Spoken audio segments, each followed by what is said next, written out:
السلام عليكم ورحمة الله وبركاته. ازيكم يا حبايبي؟ بسم الله الرحمن الرحيم. ازيكم يا حبايبي؟ عاملين ايه؟ اخباركم ايه؟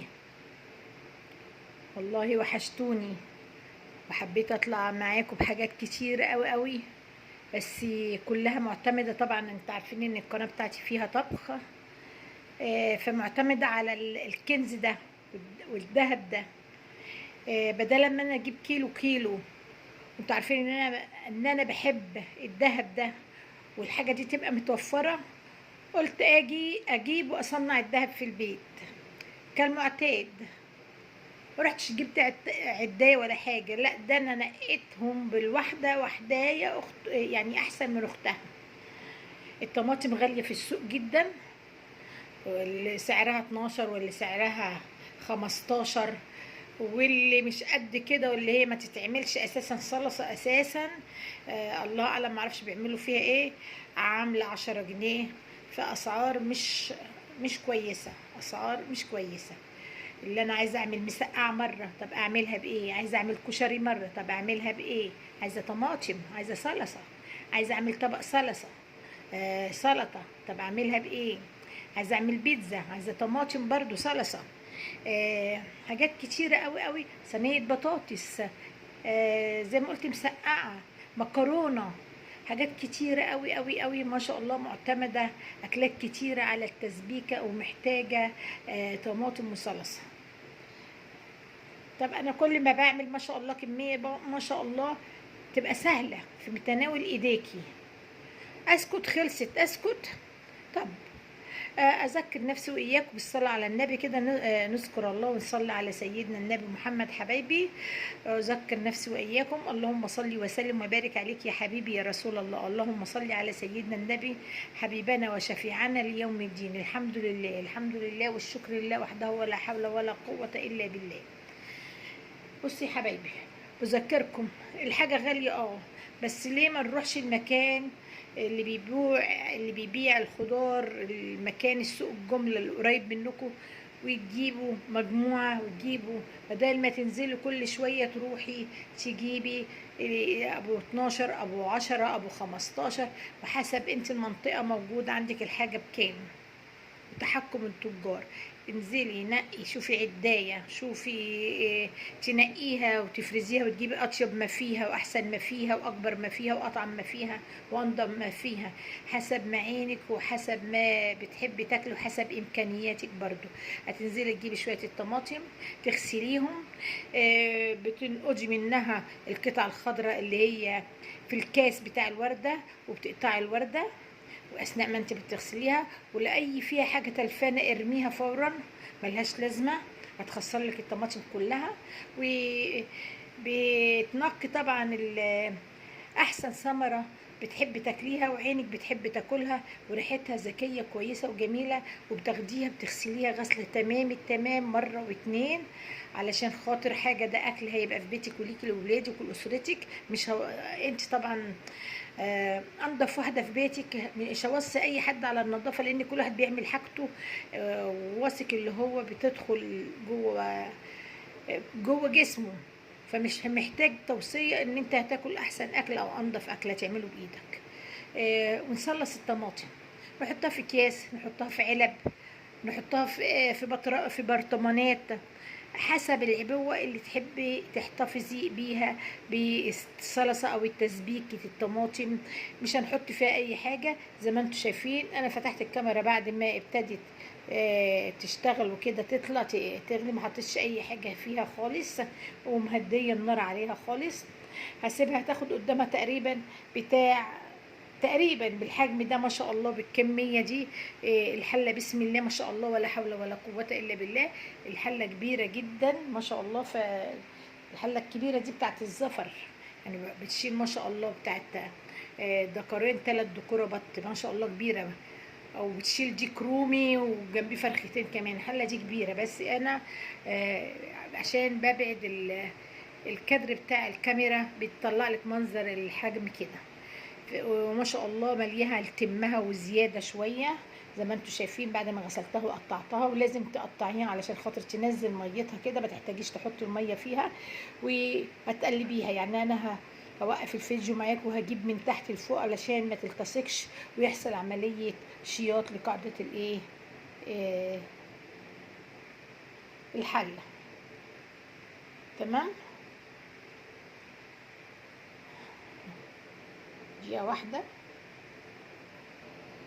اهو يا حبايبي.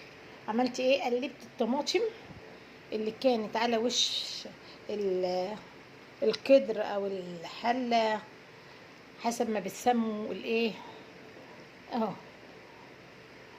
زي ما انتم شايفين الميه دي من الطماطم، الميه ده اهي من الطماطم، عشان انا جبت اللي هي طابت وفكت خالص كده مع نفسها اللي هي في قاعده الحله. بحاول ان انا اغطس اللي هي ماسكه نفسيها، لان هي الطماطم اساسا ما شاء الله جايباها جامده، بس اما قطعتها على 4 عشان اساعد على الايه، على تسبيكتها، يعني تغلي وتنزل الميه، تفرز الميه بتاعتها اهو. بجيب من تحت لفوق. طبعا ما استخدمتش السيليكون عشان ما يبقاش رخي معايا وما يبقاش ايه ممل في التقليب. والحله ألمونيا فمش مشكله، معلقه خشب، معلقه سلستين، اي حاجه من التوزيع، بس تكون يابسه وشديده عشان تقدري تجيبي اللي من قاعده الحله اهو. تمام اهو. والمستوى منسوب الطماطم ما شاء الله بينزل حبه بحبه، كل ما بيستوي وبيطرى بينزل حبه لحبه لحد ما هيتلاشى. الطماطم ده هياخد لها تقريبا ساعه بالظبط عشان اتخلص من الميه دي بالبخار، ويتبقى عندي التركيز الصلصه بتاعتي. هعمل ايه بعد ما اتخلص من الميه دي خالص بالتبخير وتتهري الطماطم خالص؟ احط بتاع فنجال، نص فنجال او فنجال سكر، فنجان سكر. هي دي المواد الحافظه، ما بحطش ولا زيت ولا بحط اي حاجه. في ناس بتحط بابريكا اللي هي الفلفل، لو عندك فلفل رومي احمر اللي هو الحجم الكبير وعايزه تقطعيه وتخليه يتهري مع يتهري ويستوي ويطيب مع الطماطم، مفيش اي مشكله. تمام.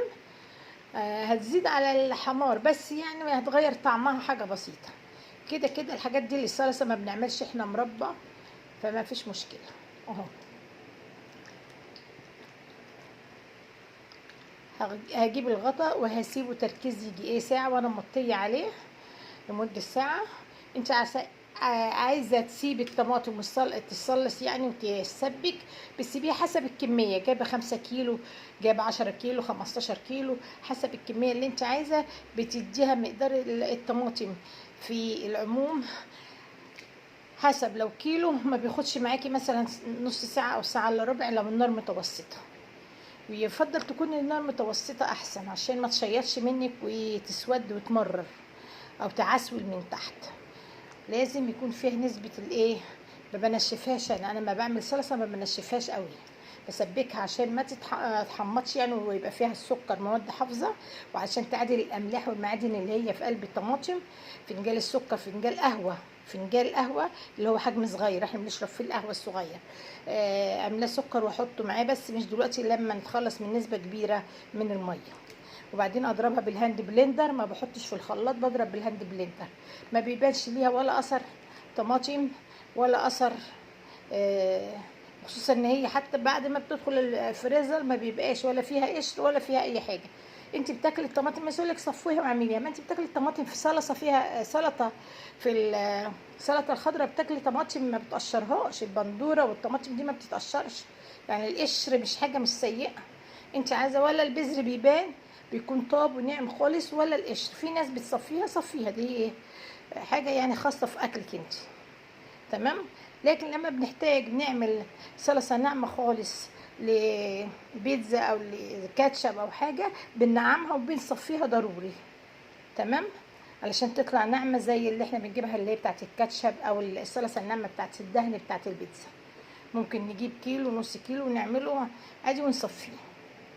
وممكن تطلعيها من الفريزر وتديلها معلقه ميه، معلقتين ميه، وتفكيها تدي لها ضربه في الخلاط حتى وهي مستويه، وترجعي ايه تصفيها تاني، مفيش مشكله، حسب انت هتستخدميها في ايه. انا ما بصفيش، القشر بيطيب. انا باكل الطماطم نيه اساسا في السلطه، ولا بقشرها ولا اي حاجه.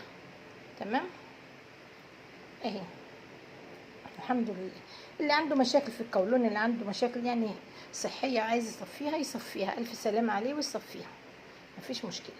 لكن هي لا يضرر بيها، مش قشر لب هنرميه، ومش قشر حتى دلوقتي احنا القشر البرتقال ما بنبقاش نرميه ولا قشر الليمون، بناخده ونستفاد بيه في حاجات تانية. تمام. زي ما انتوا شايفين انا بتكلم معاكم بتهبط خالص، الكميه بتهبط خالص اهي.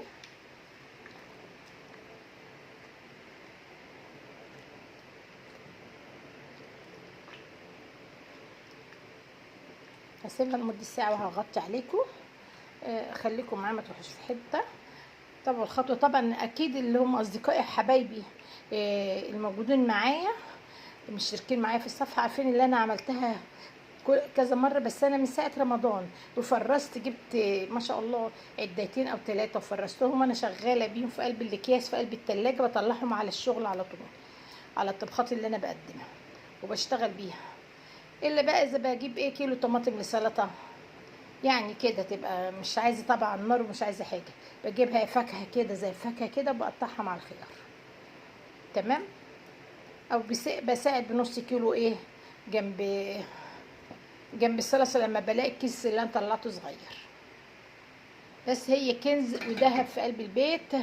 اعمليها، اي نعم هي غاليه، بس لو رحتي جبتيها من الجمله مش هتبقى غاليه عليك، لانك انت كده كده لو انت حتى مش مفرزه وخلاص خلصت بتفرز اللي عندك، بتضطر تنزلي تروحي تجيبيها بالسعر ده. انا معرفش عندنا احنا في المنطقه بتاعتنا في المدينه بتاعتنا هي كده سعرها كده، ولا ده على مستوى الجمهوريه عندنا، وفي الاسعار في الدول التانية شكلها ايه. طبعا الجو حر، والحاجه دي ما بتقعدش عند حتى لو مكيفين المحل اللي هو الخاص اللي بيبيعوا فيه الخضار بتاع الخضار، برضو ملهاش روح. الطماطم بتفسد وبتبوظ، وبيعوضوها ان هم بيغلوا الطماطم على اللي مشتري يعني. ده كتاجر عنده حاجات بتفسد، فبيعود الخساره بتاعته الحاجه اللي بتفسد من الحر علينا احنا. طب انت روحي السوق وهاتيها من غير فساد ومن غير حاجه بسعر قريب من الجمله، وما فرقتش هتروحي السوق هيشجعك تجيبي حاجات تانية كتير تستخدميها في البيت من السوق بالمره. يعني انت هتروحي هيبقى مشوار جامع شامل شويه حاجات جميله قوي قوي، مش هتندمي اللي انت روحتي وجبتي الطماطم بسعر احن من اللي عند بتوع الخضار اللي هم قرب البيت او الهايبر. تمام. اللي هو جايب موظفين ومكيفات وثلاجات ومبردات، فبيطلعها في السعر برضو المنتج علينا احنا اللي بنشتري الحاجه، وانضف كتير من اللي فيها مواد حافظه اللي هي في البطرمانات اللي بتتباع. تمام. خليكم معايا. جبنا الطماطم زي ما انتم شايفين المقدار ما شاء الله، واللي عمال يغلي. يعني انت ما شاء الله ما تروحي تنزلي تجيبي الطماطم بالحجم ده، تمام، وجامده ونضيفه زي ما انتم شايفين ما شاء الله، والحجم ده اهو زي ما انتم شايفين. يعني انا نقطت منها برضو اللي الحجم اللي ممكن يتاكل كده زي الفاكهه مع الخيار وزي في السلطه. تمام اهو. وتعملي سلطه وتخليها وتعملي صلصه لبيتك اهو ما شاء الله. شايفينها قد ايه الواحده؟ تمام. ومليت منه كم لاعمل سلطه للخيار غير يعني سلطه خضراء زي ما انتم شايفين. هعمل ايه كمان؟ انا هحط اهو شويه السكر، ده سكر، ده اهو سكر. تمام. وهحط معلقتين وارجع احط معلقتين تاني وهي بقى بعد وانا بضربها في الخلاط الحاجه اللي ما بتتحملش الطماطم ما بتتغسل، بتيجي تشيلها في التلاجة بتطرى. اللي ما بتتحملش وهتلاقيها كده وانت شايلاها بتعمليها سلطه، بتاخديها اول باول ايه، تقطعيها على البصله وانت بتعملي التسبيك. هي جامده. سيبها عليها الصبح يشيها طريه، ما استنيش لما حاجه تبوظ، الحاجه غاليه، ما تستنيش لما حاجه تبوظ وترميها ولا حطيها طعمها او ريحتها وحش. لقيتيها طريت في ايدك وفعصت في ايدك، خديها قطعيها على 4 وفي قلب قدر صغير او الحله او الطنجره، حسب ما بيقولوا يعني، حسب البلد اللي انت فيها. وبتلمي الطماطم بتاعتك وبتحطيها قبل ما تفسد. الجو حر والحاجه حتى لو في التلاجة ممكن تطرى معاكي. قلبي التلاجة وطلعي الطماطم اللي عندك اللي انت بتبقي محتفظه بيها واعمليها صلصه. انزلي هاتي طماطم واعملي صلصه، هتنفعك لكل اكل بتنفذيه وبتقدميه لاولادك ولاسرتك في الوقت ده. هتقولي لي غاليه، انزلي السوق وهاتي، ما انت محتاجاها بتجيبيها يا حبيبه قلبي من عند الخضري غاليه. طيب انا اتبرع بساعتين لمكان السوق اللي في الجمله، وانزل اجيب شويه حاجات كده تكفيني مثلا مده الاسبوع، وهبقى وفرت بمعنى وفرت. واولهم الطماطم. شوف هتبقي محتاجه ايه بقى من هنا ومن هنا ومن هنا، وهتلاقي نفسك ايه، وفرتي مبلغ محترم كويس، عشان انت رحتي السوق الكبير ولقيتي فيه كميه من الخضروات الطازه الفريش اللي مش بايته عند الخضري، اللي لسه نازله لسوق الخضار الفجريه، هتلاقيها طازه قبل ما تروحي انت الصبح تجيبيها. تمام. اغطي الطنجره او القدر او الحله اللي احنا بنعمل فيها اهو. تقلبي الحاجه عندك المعلقه حسب الحله اللي انت بتشتغلي فيها، عايزه سبولتي، عايزه معلقه خشب، عايزه اي حاجه من طقم التوزيع اللي عندك تقلبي بيه الطماطم. هي خلاص زي ما انت دابت خالص، بس انا هسيبها برضو لمده ساعه عشان الميه من كتر غليانها كده هتطلع وهتتبخر. هغطيها بس هوارب الغطا بتاع 2 سنتي عشان يطلع البخار بره مني، بس عشان احافظ على درجه الحراره وتغلي بسرعه. كماني انا موطيه عليها، درجه الحراره سهله وبطيئه وواطيه. فهغطي. تمام اهو، وهسيبها لمده ساعه. بس انا كل ربع ساعه هقلب فيها عشان ما تعملش قاعده من تحت. دي الطماطم علشان ما تعملش قاعده من تحت، بس انا بكمر عليها كده علشان تطلع البخار، وفي نفس الوقت احافظ على الكميه كلها من السخونيه، تطلع معايا بسرعه، النتيجه تطلع بسرعه. حطيت بتاع 3 معالق سكر، وهحط بتاع 3 تاني زيهم لما اجي اضربهم بالهاند بلندر.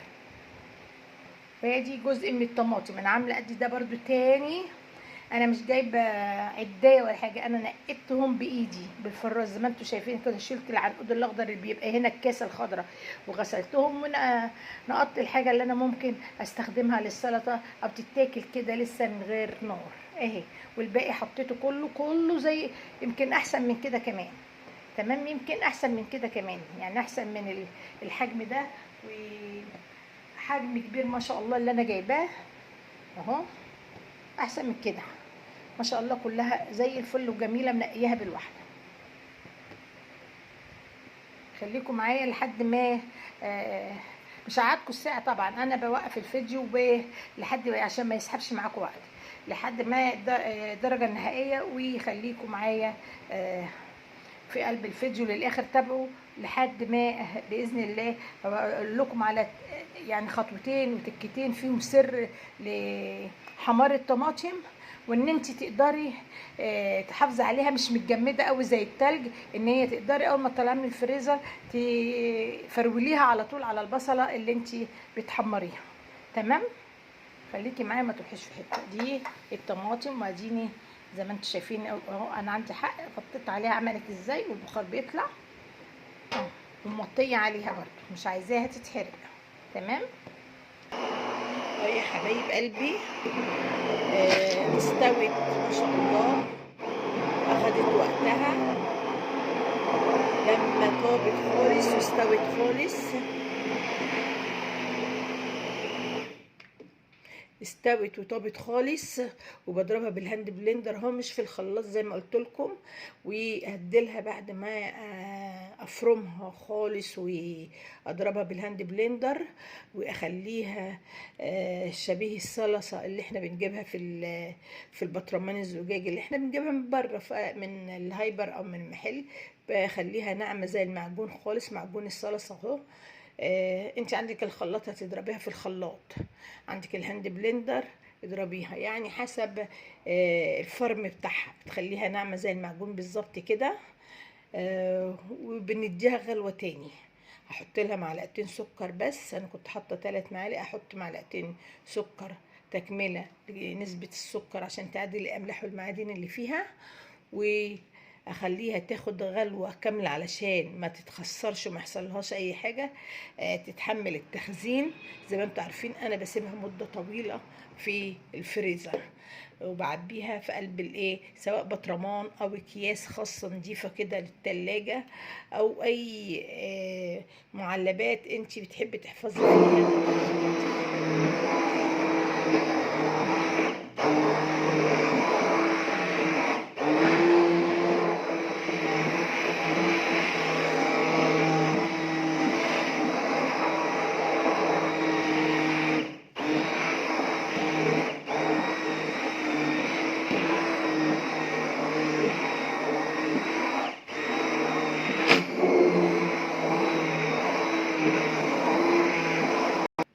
يا حبايب قلبي، خلصت ضرب بالهاند بلندر وفرمتها وخليتها زي المعجون بالظبط.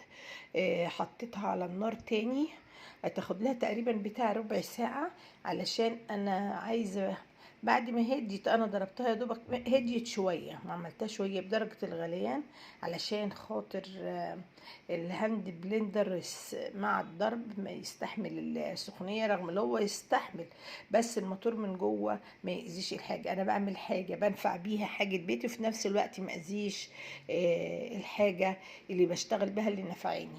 سبتها تهدى مدة بتاع نص ساعة، ورجعت تاني بعد ما ضربتها، ولعت حطيتها على النار تاني، و ابتدت تطلع في الغليان تاني، لان هي ما بردتش قوي يعني، بحيث ان الخلاط او الجهاز بتاعي يتحملها. تمام. حطيت معلقتين سكر، وانا بضرب بالهاند بلندر، وبعمل عمليه اذابه للسكر، وكمان طحن للقطع الطماطم، صلصتها خالص. وزي ما انتم شايفين المسافه، الطماطم كانت فوق، والمسافه اثرت يعني، خست وقصرت ازاي في قلب الحله. المسافة كانت قد كده، كانت عالية جدا ومرتفعة، والمسافة دي كلها نزلت من الغليان، والمية كلها هي فقدت المية مع التبخير. انا دلوقتي بدي الغليان مش تبخير وبس، زيادة زيادة تعقيم للحاجة، عشان دي هتقعد معايا بأمر الله، نعيشنا بأمر الله مدة طويلة في الفريزر. عايزه احافظ عليها بالغليان بامر الله. قومي اعملي ما تكسليش. وزي ما انا قلت لك برضو الطريقه، بلاش الحاجه، الطماطم دلوقتي فعلا غاليه، معرفش هي غاليه عندي انا في المدينه اللي بجيب منها الحاجه، وفي المكان اللي بجيب منه الحاجه وصل سعرها عالي. فانا رحت السوق وجبت شويه حاجات وشويه طلبات محتاجاهم في البيت. ما كنت محتاجة الطماطم دي أساسي، لما لقيت سعرها غالي حبتين قلت لا، أنا كده كده الحاجات كلها عند الخضر غالية. فرحت المكان السوق بتاع جملة، ونقيت اللي أنا عايزاه، وجبت الحاجات اللي أنا محتاجاها. فعمل وفر معايا ما شاء الله كويس برضو محترم، جبت بيه حاجات تانية يعني. ووجودها في البيت رزق، ووجودها في البيت نعمة، ووجودها في البيت كنز وذهب. فقومي اعملي، واحنا بنذكر بعض في التوقيت اللي احنا بنحتاجه كاحتياجات للبيت، وحاجة هتشتغلي بيها في البيت. هنستخدمها للكشري، هنستخدمها لصينية بطاطس، هنستخدمها كمعجون في مسقعة، في طبيخ الخضار والخضروات، في دهن للبيتزا. انت عارفين ان استخدام الطماطم بتدخل اساسي في كل الوجبات وفي كل الاكل. السلطة احنا بنجيب لها جاهزة، بنجيبها فاكهة، يعني سلطة بتعتبر من الفواكه، فبنجيبها رغم ان هي املاح، بس بنجيبها فاكهة، بنقطعها مع الخيار وبتتقدم طازجة، يعني بتتقدم طازة. انا ما ضفتش اي حاجه خالص غير هما 5 معالق سكر او فنجان قهوه صغير المعيار بتاعه سكر، وعملت له عمليه اذابه اثناء وانا بفرم الطماطم. اسيبها تاخد غلوه تاني، يعني تغلي على النار لمده لمده ربع ساعه، وبعدين اسيبها تهدي. مش هعبيها وهي سخنه، اسيبها ربع ساعه تاني تهدى او نص ساعه حسب الجو حر، طبعا جو سخن جو حر، حسب ما درجه الحراره بتاعتها تنزل. تمام. هتبتدي تطلع هي سميكه بسم الله ما شاء الله، ما ضفتش اي حاجه، ولا زيت ولا بابريكا اللي هو الفلفل الرومي ولا صلصه ولا اي حاجه. دي صلصه الحمد لله، بسم الله ما شاء الله، اللهم صل على النبي. صلصه رباني فريش طبيعي، فاكهه طبيعي زي ما بيقول اهي، من الشجر الخضري اللي هو بتاع الخضار التاجر اللي ايدينا غسلناها وعملناها في قلب البيت، وفرناها في قلب البيت عندنا. وقومي اعمليها عندنا وعندكم ان شاء الله الخير في بيوتكم كنز متوفر. طبعا اللي محتاجها واللي بيعمل الاكل بيها عارف ان هي كنز ولا غنى عنها. عشان كده انا حتى بكرر عمايلها كل فترة كل ما تخلص الكمية من عندي.